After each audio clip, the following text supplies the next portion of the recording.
All right, here he is. I'm not talking about Luka Doncic.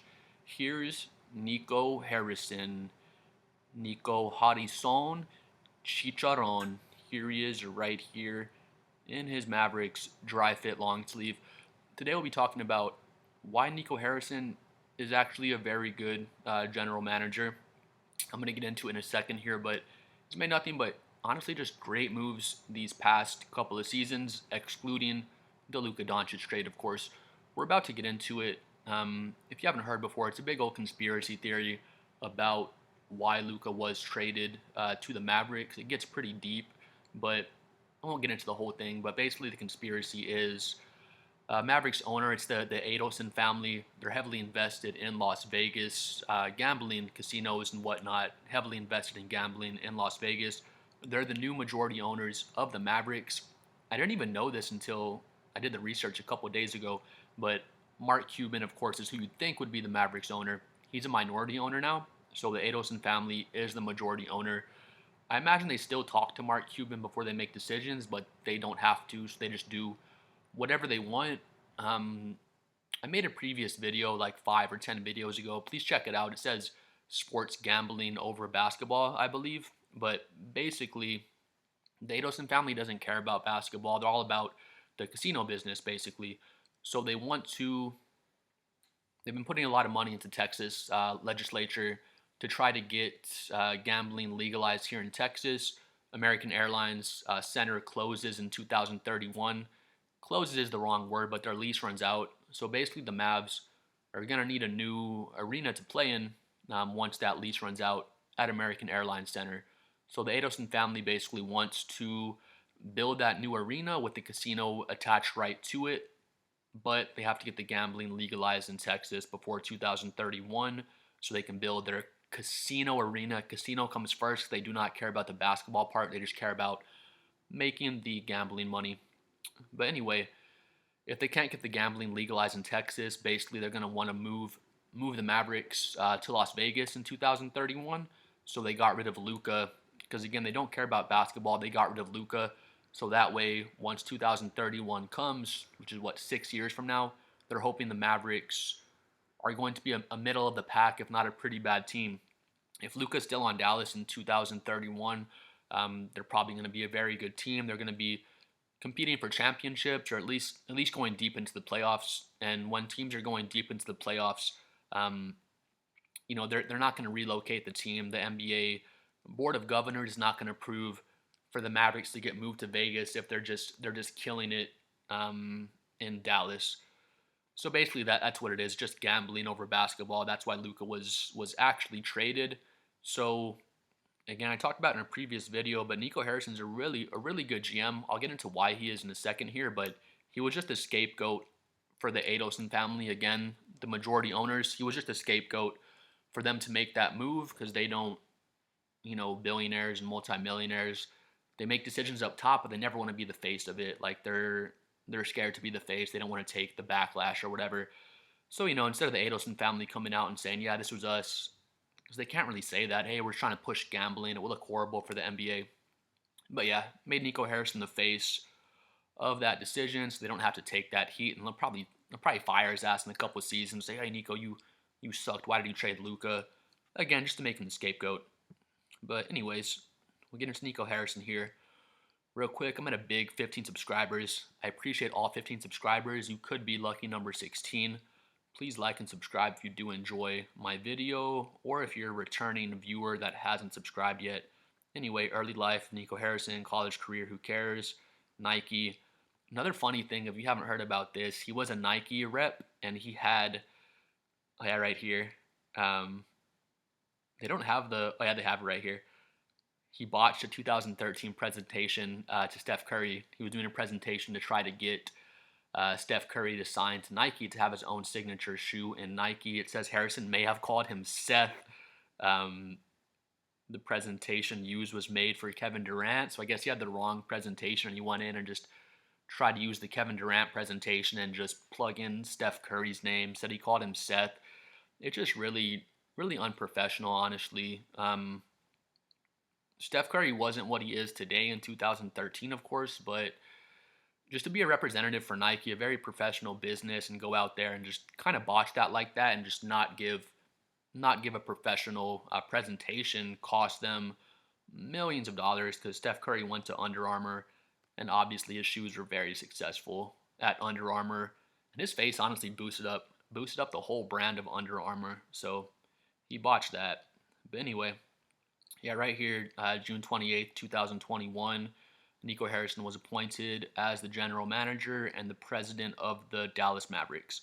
So yeah, that was 2021, June 8th. First 3 seasons at GM, got to the conference finals twice, made the finals last year, obviously. So they were doing really good with him as the GM. Again, let's move on and see some of the things he did as the GM. Because before 2021, I can't even remember the last time the Mavericks made the conference finals or anything like that.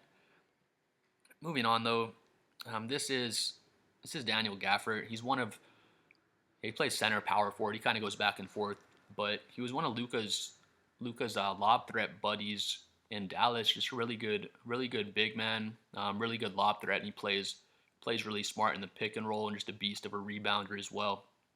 So let's see. So yeah, he was drafted by the Chicago Bulls in 2019. He played for the Wizards up until 2024, and then he was traded to Dallas February 8th, 2024. Nico Harrison was the general manager, so this was basically his move, and then Daniel Gafford got over there and he just plays like a beast on Dallas. He was a big reason they made it to the finals last year with his shot blocking, his rebounding, and just his presence down low, being a lob threat for Luka. So one great move for Nico Harrison, trading for Daniel Gafford. So that's one great move he made as a general manager. Really good move too. Daniel Gafford fit perfectly with Luka. It was just a seamless fit. Derek Lively the second. I don't know why they don't have his picture in here, but anyway, high school career, blah blah, college career, we don't care. Thunder chose him 12th overall in 2023, and then traded the pick to Dallas, and then he signed on July 8th, 2023. OKC probably feels pretty stupid about not keeping this guy because Lively's really good power forward / center. But yeah, if you don't know about Lively, again, he's similar to Gafford. They're both you can kind of swip and swap them. They both do very similar things. But again, really good shot blocker, really good rebounder, really good lob threat. Fit great with Luka. Again, Daniel Gafford was the GM because they drafted him 2023. Remember, Daniel Gafford, Nico Harrison was the GM because they drafted Lively 2023. Remember, Nico Harrison started 2021. So that's two great moves. Traded for Gafford, drafted Lively, two great moves. Kyrie Irving, let's see. So he's actually been with them like 2 years now with the Mavericks already. Yeah, so February 6, 2023 was when he was traded. So pretty much exactly 2 years now from when I'm filming this video. I don't need to talk too much about Kyrie. I already know who Kyrie is, and his game speaks for himself. But yeah, February 6, 2023, Mavericks make the trade for Kyrie. Gafford, Lively, Kyrie, all under Nico Harrison. Three great general manager moves. Yeah, that was 2023. And then, yes, that season ended. But then the very next season, 23-24, they make the finals with Luka, Kyrie, Lively, Gafford. So yeah, I mean, Lively, Gafford, Kyrie trade. Just three like mastermind moves, honestly, by Nico Harrison. He's a really good GM making all these moves. I promise he is. Again, the Anthony Davis move, trade for Luka. I already mentioned the gambling conspiracy at the beginning. Check out my older video, and it really breaks it down and explains it much better. But yeah, those are just three great moves. And then again, Mavericks predicted to land $45 million NBA champion via trade with the Raptors. So yeah, this article is almost like a full month old now, honestly. It was from December 30th. Yeah, they were talking about picking up Bruce Brown. I kept I could not see his name as not being Bruce Bowen. I kept looking up Bruce Bowen Jr. and it would not pop up, but that's because his name is Bruce Brown. Bruce Brown, obviously, he was a big piece on the Denver Nuggets when they won their championship. He's really just a 3 and D type of player, but he's a good I don't know if role player is so much the word. He's kind of like a plug and play guy. He fits really good into a system.